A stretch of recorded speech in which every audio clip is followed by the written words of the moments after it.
Hello, and welcome to the Star Wars Legends Lounge, the show celebrating the books from Star Wars Legends. I'm Aaron Moats. Today, we look at the third book in the X-Wing series, The Krytos Trap, by Michael Stackpole. But first, let's take a listener question. This one is from Justin, aka Mr. J on Twitter, at J81Hunt. He asks, if you were given the opportunity to make a Star Wars movie or TV show, which Legends book or series would you choose and why? Well, thank you very much for the question, Justin. I really appreciate it. Now, I'm going to give you two answers. One TV series that I think could last at least 8 episodes and a standalone film. But before I answer that, I'm going to impose 2 rules upon myself. Rule number 1, I want these shows or series considered canon. So the Legends stories have to fit in the canon since the Disney acquisition. They can't contradict anything. Number 2, anything in the ancient past is just too easy. So while a Darth Bane movie or short series would be awesome to see, and I really want it, it's not a challenge to fit it into the canon. So, with those rules, this is what I got. First off, I'd make a series based on the old Han Solo adventures by Brian Daley from 1979 to 1980 and the last 2 books from the A.C. Crispin Han Solo trilogy. Can't use the first book in the Crispin trilogy because it's kind of an origin story and it would basically contradict everything in Solo, a Star Wars story. So, in the series, we'd see Han and Chewie working as smugglers in the Outer Rim and in the corporate sector, running spice, weapons, contraband, whatever. Not only would I have Jabba, but I'd have some of the other Hutt clans, other underworld organizations like Black Sun or the Pike Syndicate and Crimson Dawn. And in the corporate sector, Han and Chewie would have to take jobs while dodging the corporate sector security forces. There'd be romance, of course, as I've always imagined Han had quite a few girlfriends between his time with Kira in the Solo movie and when he met Leia in A New Hope. And the series would end with Han dumping his cargo to avoid being arrested by the Empire, Jabba putting a bounty on his head, and Han looking for a job in Mos Eisley to make some quick money. I think this would be a really fun adventure series, and I'm not the biggest Han guy in the world, but this just sounds really fun to me. Now, for the one-off movie, I went with something a little weird.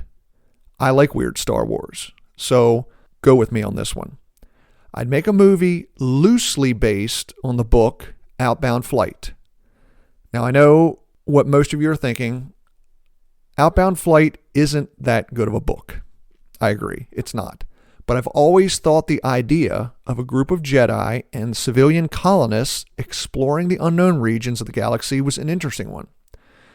They meet the Chiss, they meet a group of aliens called the Vagari, and they eventually go missing. Now, this book takes place between The Phantom Menace and Attack of the Clones, so you also have Obi-Wan and Anakin showing up at some point. Maybe they can even work some of the story of the Lost 20 Jedi in there, although that would probably be a stretch. So there you go. Justin, I hope I answered your questions.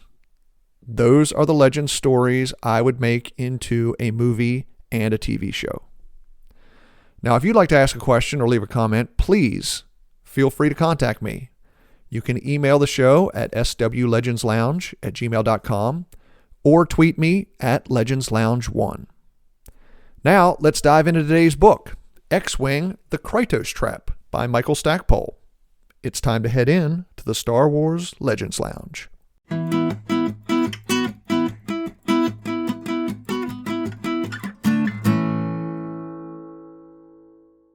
The Krytos Trap is the third book of the 4-book opening arc of the X-Wing series.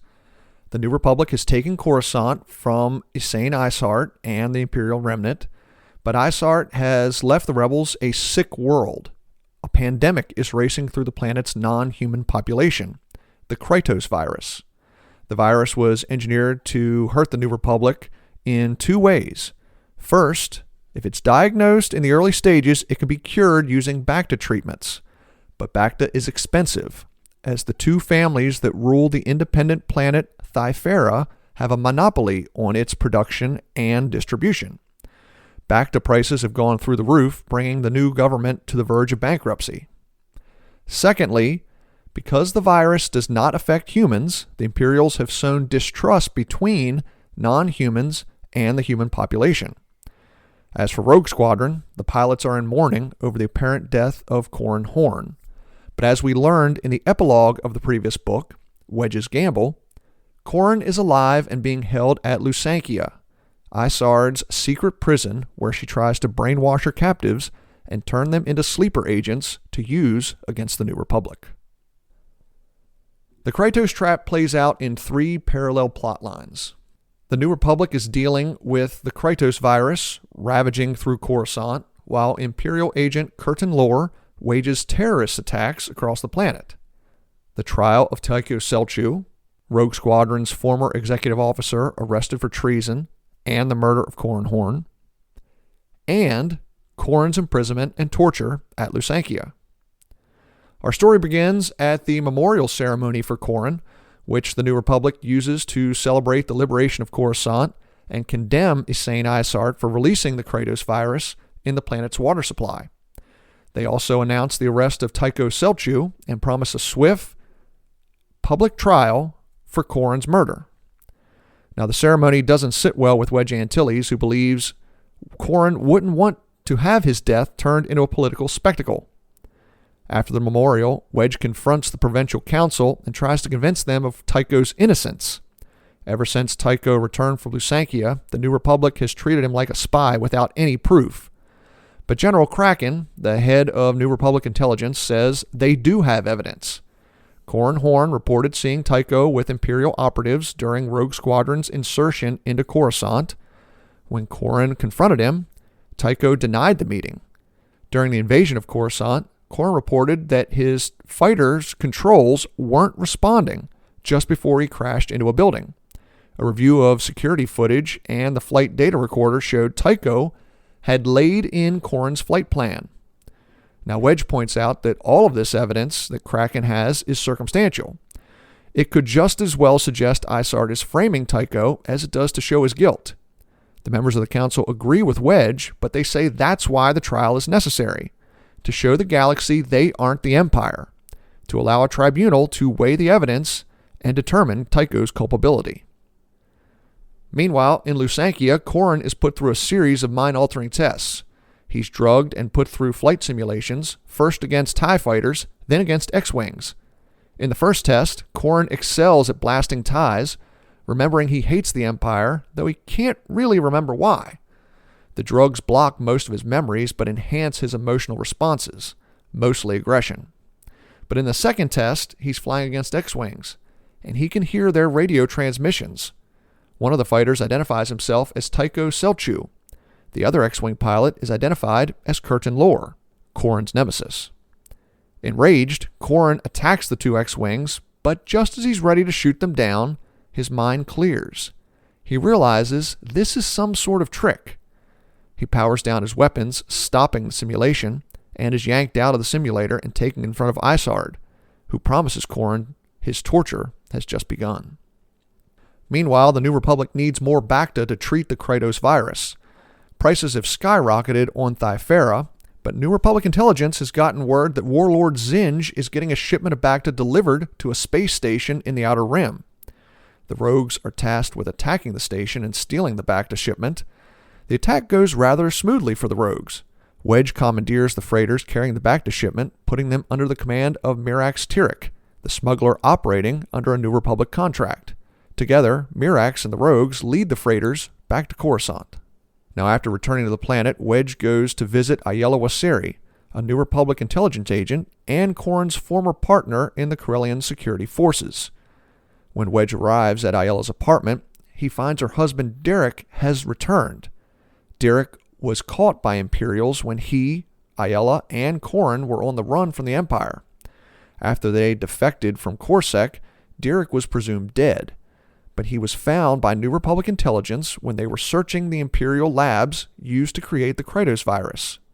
Dirac and the other human prisoners were used as the labor force in the lab because the virus didn't affect them.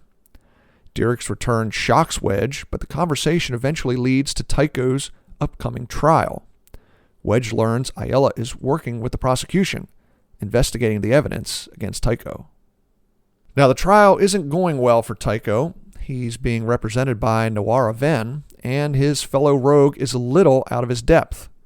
Noara has never tried a case this big before, but after some initial wins by the prosecution, Noara is able to poke some holes in their case. He argues that most of the witness testimony is just too perfect, that it suggests Isart set Tycho up before she fled Coruscant and planned for the New Republic to become distracted with the trial instead of pursuing her.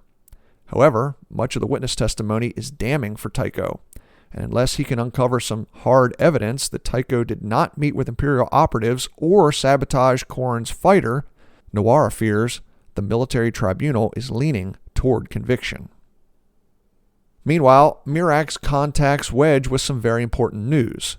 The situation on Thyfera has gotten worse.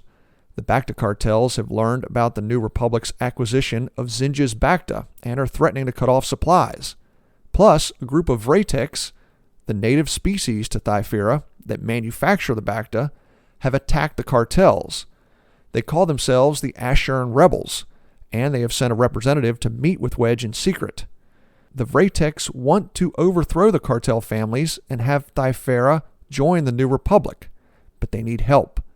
As a gesture of goodwill, the Vratics offers to synthesize a batch of Bacta that not only cures the Krytos virus, but can wipe the virus out. Corrin washes out of Isart's sleeper program. She decides the rogue is just too strong-willed to submit to her brainwashing techniques.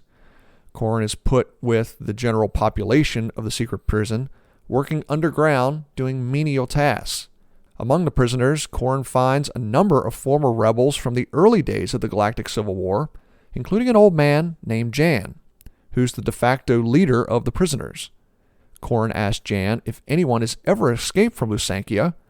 Jan says many have tried, but nobody knows if anyone has been successful.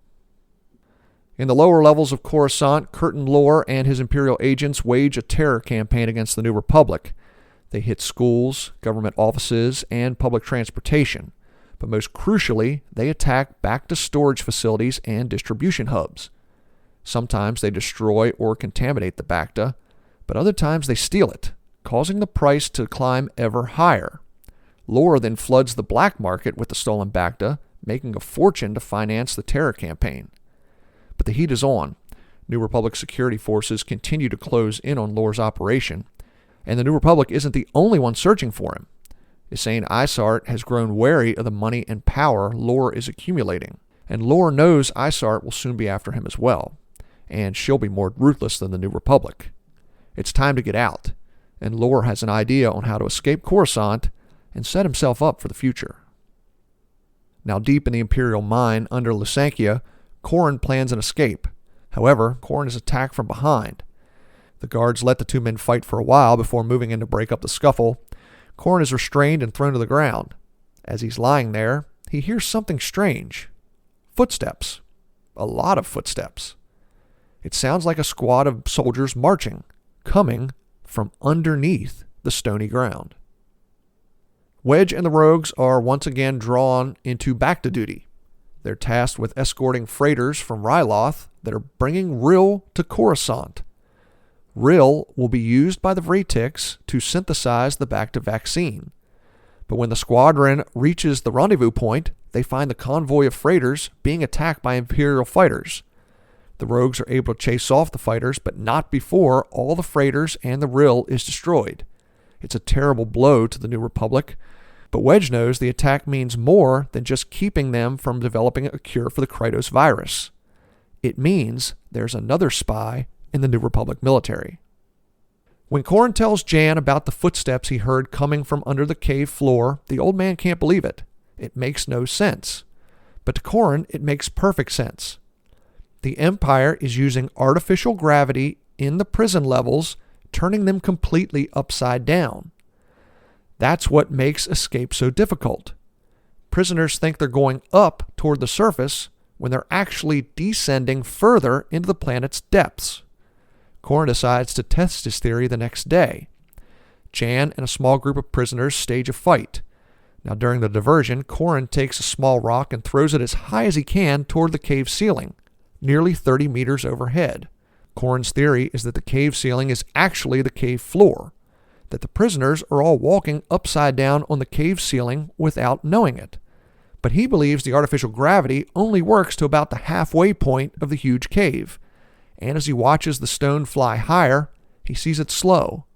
But instead of returning to him, it hesitates and then accelerates toward the ceiling, coming to rest between a couple of stalactites. Korin smiles.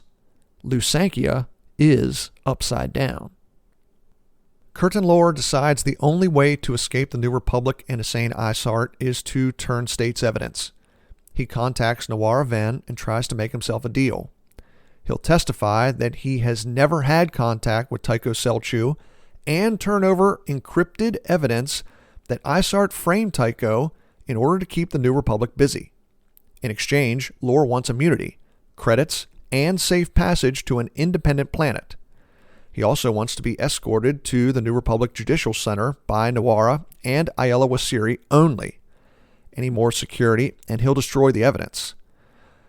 As Ayala and Nawara escort Lore through the lower levels of the Judicial Center, they're jumped by a cloaked figure. The assassin shoots Lore in the chest, killing him. He also wounds Nawara in the leg before Ayala can stop the man, shooting him once in the chest and once in the abdomen. Ayala races to the dying man and turns him over. She can't believe it. It's her husband, Derek. Isard turned him, used him as a sleeper to hurt Rogue Squadron. Derek dies in Ayala's arms, thanking her for setting him free from Isard's control. Korin's next escape plan sounds insane. He's going to go down into the dark tunnels of the mine to a locked gate, squeeze through, and then work his way deeper through the guard outpost. But that's not really down, he says.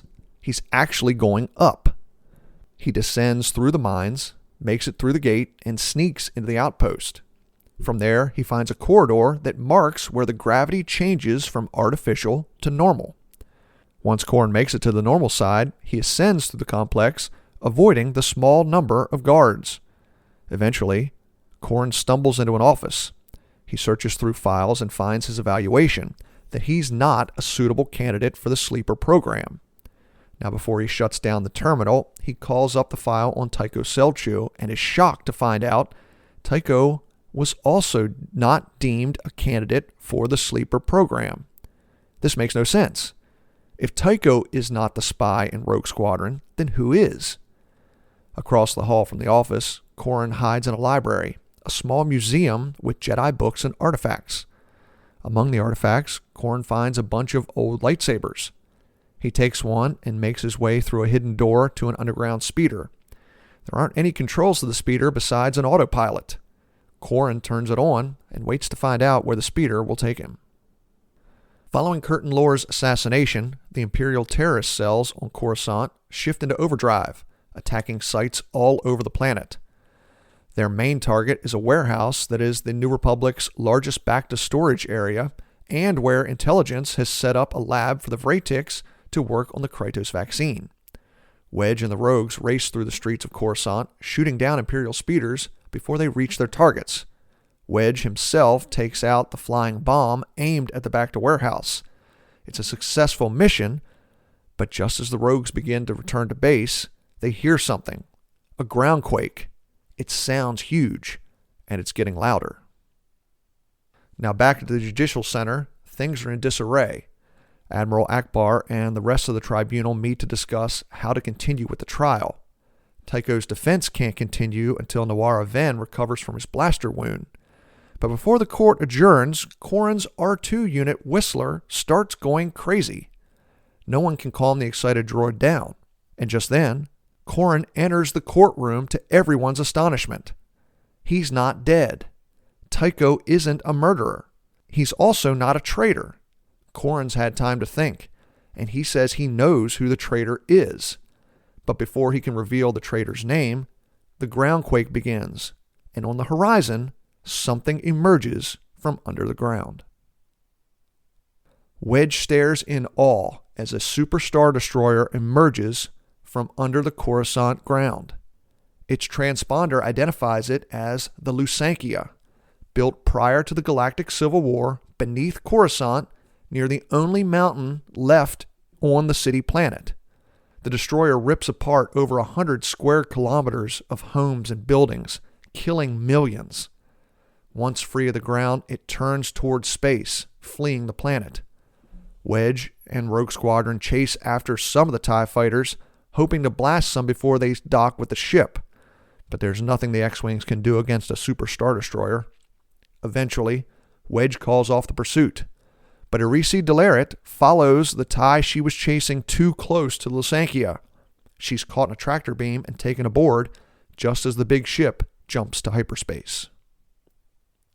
The story ends with Wedge and Corran telling Akbar how Irisi fooled everyone in the New Republic military.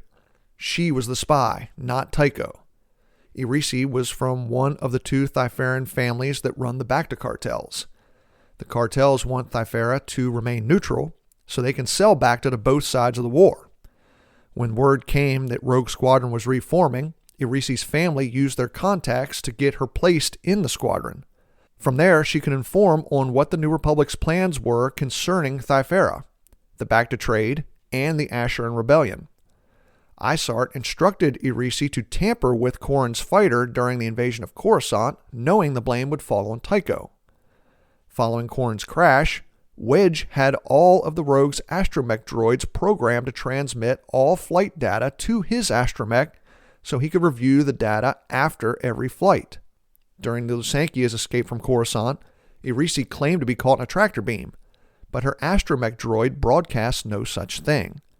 Irisi docked with the Star Destroyer on her own and left with the Lusankya to Thyfera, where Isart set herself up in power. Wedge and the rogues want to head to Thyfera in pursuit to free the Lusankya prisoners and capture Isart and Irisi. But the request is denied. Thyfera is an independent world. As its rulers, the cartels can place Isard as their leader if they so choose, and the New Republic can't back the Asheran rebels in their revolution. But this doesn't sit well with the rogues. They all resign their commissions on the spot and their places in the New Republic military. They're going to Thyfera to help the Asheran rebels and to bring Ysane Isart to justice. Time for a break. When we return, I'll talk about why the Krytos trap is my favorite of the X-Wing series, even though there are some things in the book that leave me scratching my head. I'm Aaron Moats. You're listening to the Star Wars Legends Lounge.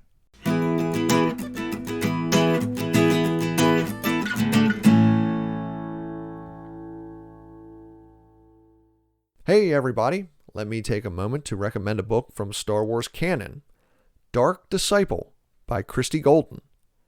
Based on unproduced scripts from the Clone Wars TV show, Dark Disciple features Asajj Ventress and Jedi Quinlan Vos joining forces to try to assassinate Count Dooku. Ventress wants retribution from her dark past as Dooku's apprentice, but she must balance her fury with her former master and her growing feelings for Vos.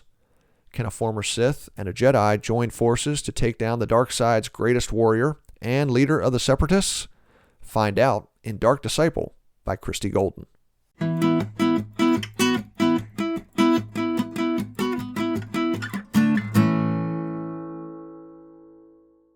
Welcome back to the Star Wars Legends Lounge, the show that celebrates the books from Star Wars Legends. I'm Aaron Moats, talking about X-Wing, The Krytos Trap by Michael Stackpole. The Krytos Trap is my favorite of the first arc of the X-Wing series, and probably my favorite of all of the 10 books in the series.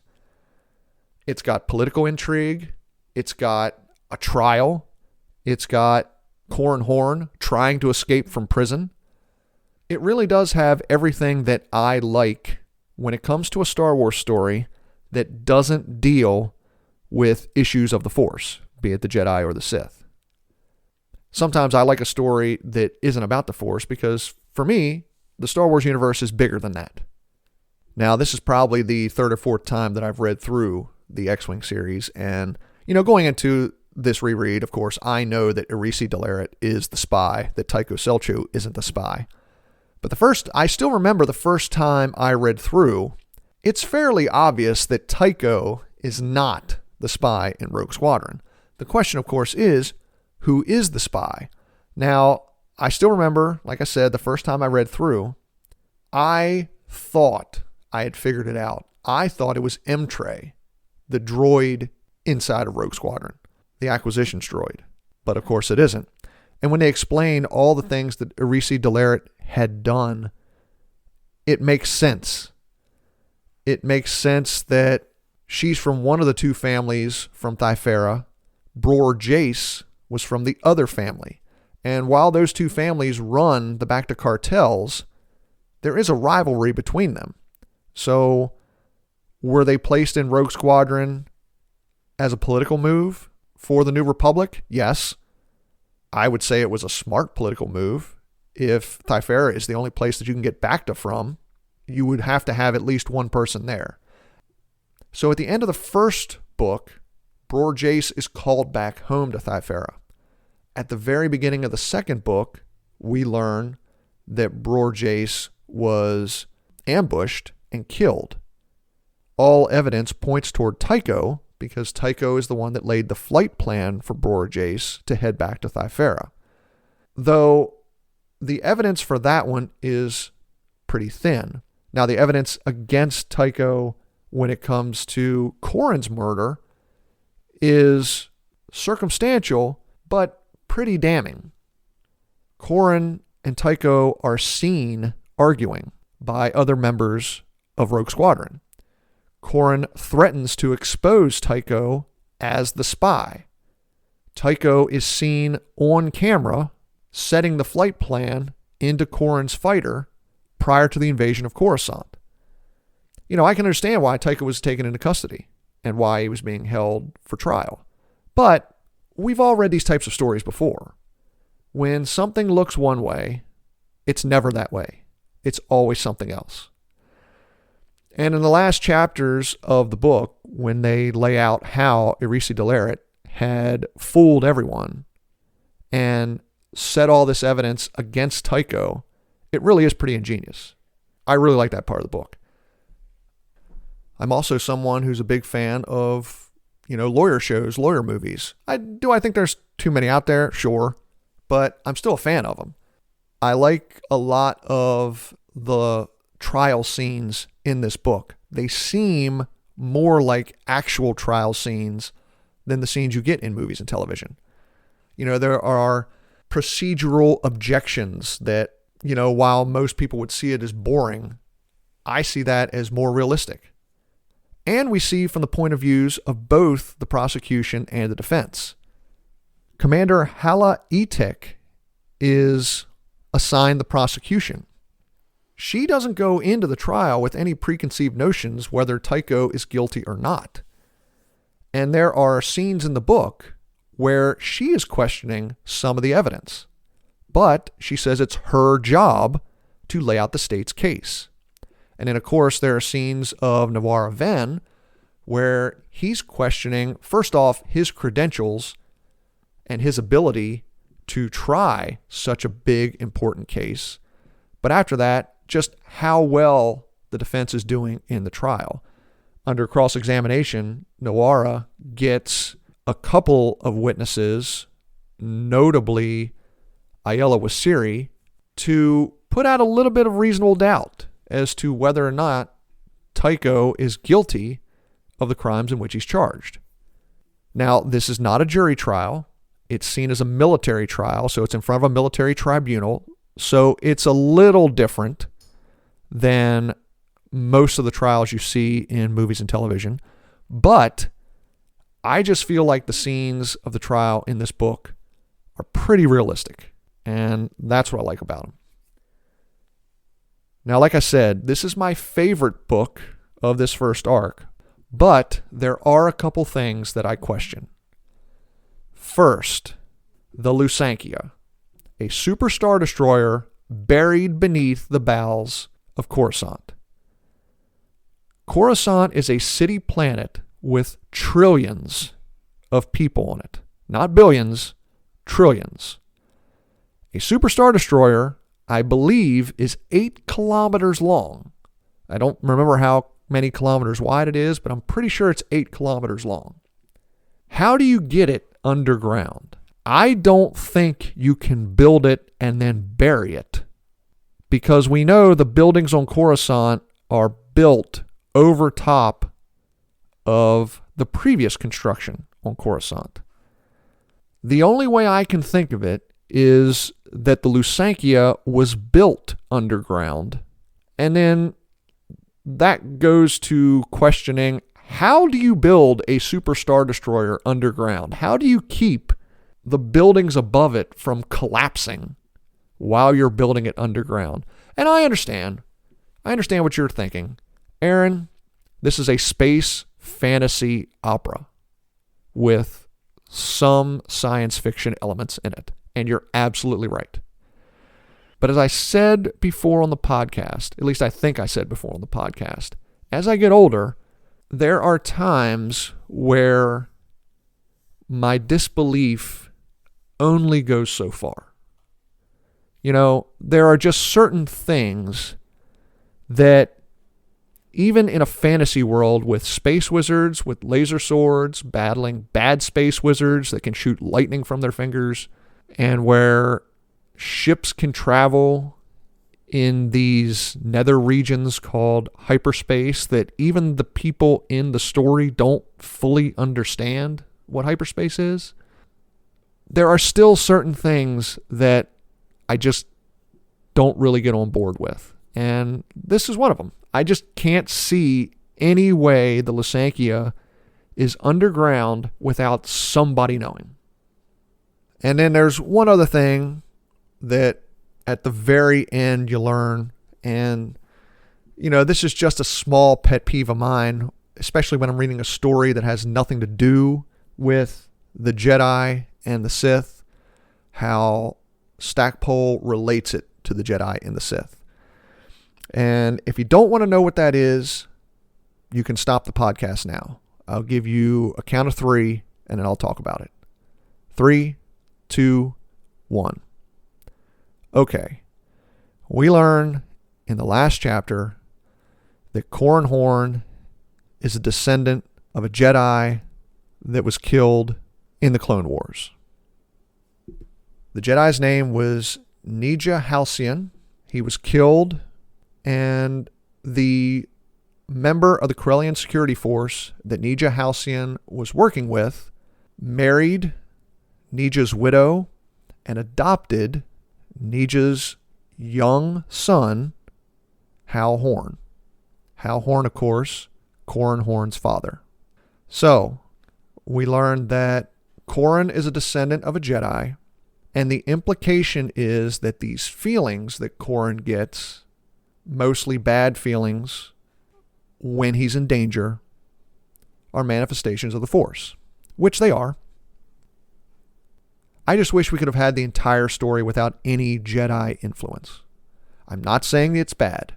I'm just saying I wish it wasn't there. But regardless, the book still is my favorite of the opening arc of the X-Wing Rogue Squadron books. So, in our next episode, it'll be Book 4, The Bacta War.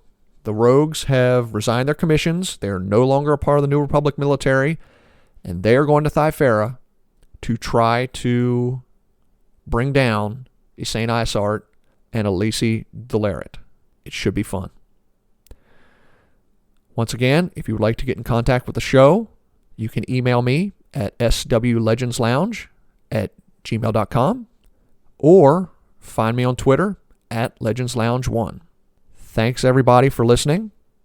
Once again, my name is Aaron Moats. Until next time, remember, there's always a bit of truth in legends.